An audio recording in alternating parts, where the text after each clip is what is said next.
22 सितंबर से जीएसटी 2.0 देश भर में लागू हो गई है। लोगों की रोज़मर्रा से जुड़ी चीज़ों की कीमतें कम हो गई हैं। अब सवाल आता है कि क्या शैम्पू, साबुन या फिर कार, बाइक के साथ गोल्ड की कीमतों में भी कुछ बदलाव देखने को मिलेगा आने वाले समय में? साथ ही क्या ये सोने में निवेश करने का सही समय है? इन सभी सवालों के जवाब इस खबर में आपको देंगे। नमस्कार, मैं हूँ आपके साथ ममता तिवारी। आप देख रहे हैं न्यूज़ 18 का डिजिटल प्लेटफॉर्म। त्योहारों में खासकर धनतेरस और दिवाली पर लोग सोना खरीदते हैं, काफ़ी शुभ माना जाता है। ऐसे में अधिकतर लोग ये जानना चाहते हैं कि जीएसटी कटौती का असर गोल्ड और सिल्वर की कीमतों पर पड़ेगा या नहीं। शेयर मार्केट, म्यूचुअल फंड्स के बीच सोना आज भी भारतीयों के लिए निवेश का एक बहुत अच्छा जरिया बना हुआ है। गहनों के साथ सोने को तुरंत नकदी में बदला जा सकता है। साथ ही डिजिटल गोल्ड में निवेश पिछले कुछ सालों में बढ़ा है। जीएसटी में कमी का असर सोने पर सीधे तौर पर नहीं दिखेगा। एक्सपर्ट्स के अनुसार जीएसटी रिफॉर्म के जरिए लोगों के पास पैसा बचत के लिए रहेगा। ऐसे में आम आदमी सोने में निवेश की तरफ जा सकता है। आजकल सोना खरीदने के लिए किसी बड़े अमाउंट की ज़रूरत नहीं होती है। ऐप के जरिए 100 रुपये का भी सोना खरीदा जा सकता है। अगर ऐसा हुआ और भारत में त्योहारी सीजन के बीच सोने की कीमतों में तेजी देखी जा सकती है। सरकार ने जो इस बार कई चीज़ों पर जीएसटी कम की है, उस लिस्ट में सोना और चांदी शामिल नहीं है। सोने और चांदी पर आपको पहले की तरह ही 3% जीएसटी देना होगा। इसमें 1.5% सेंट्रल जीएसटी है और 1.5% स्टेट जीएसटी शामिल है।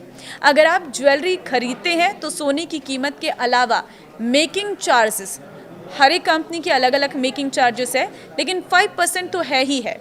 जीएसटी से अलग ही आपको देनी पड़ती है। लेकिन अगर आप डिजिटल गोल्ड खरीदते हैं तो आपको सिर्फ 3% जीएसटी देनी होगी। यानी कि गोल्ड ज्वेलरी खरीदते समय सिर्फ सोने की कीमत नहीं जुड़ती, उसमें टैक्स और मेकिंग चार्जेस भी ऐड होता है। यही वजह है कि जीएसटी रेट कट का फ़ायदा सोने और चांदी की कीमतों पर सीधे तौर पर नहीं मिलेगा। सोने की कीमतें रिकॉर्ड हाई पर हैं। ऐसे में खरीदारी करते वक्त कुछ ज़रूरी बातों पर आपको ध्यान देने की ज़रूरत है।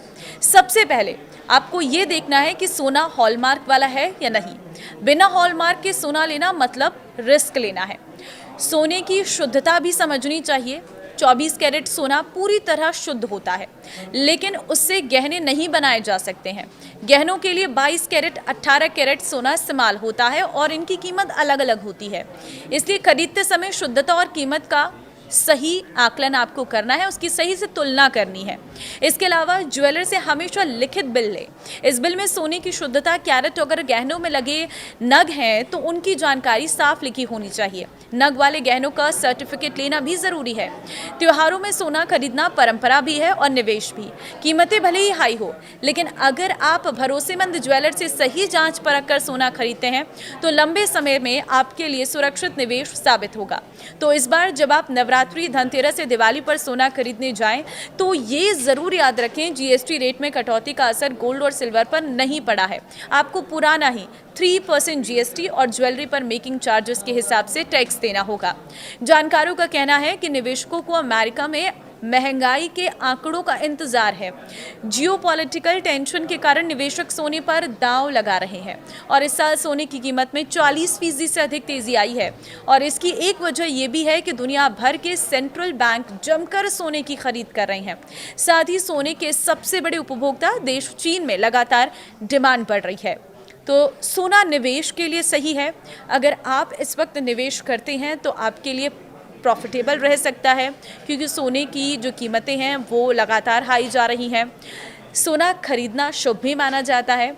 तो अगर आपको सोना खरीदना है तो वक्त अच्छा है। हालांकि अभी सोने के रेट बढ़ रहे हैं बीते कुछ 3-4 दिनों से। अगर सोना बेचना है तो वो भी आप बेच सकते हैं, लेकिन हाँ, याद रखें कि अभी सोना और बढ़ सकता है। तो अगर खरीदना है तो खरीद लीजिए, बेचना है तो रुक जाइए। सोने की कीमतों में कुछ आने वाले समय में कुछ और उछाल देखने को मिल सकता है। फिलहाल आप क्या कहेंगे नए जीएसटी रेट्स को लेकर? मुझे कमेंट में ज़रूर बताएं। क्या सोने चांदी पर भी जीएसटी कम होनी चाहिए थी?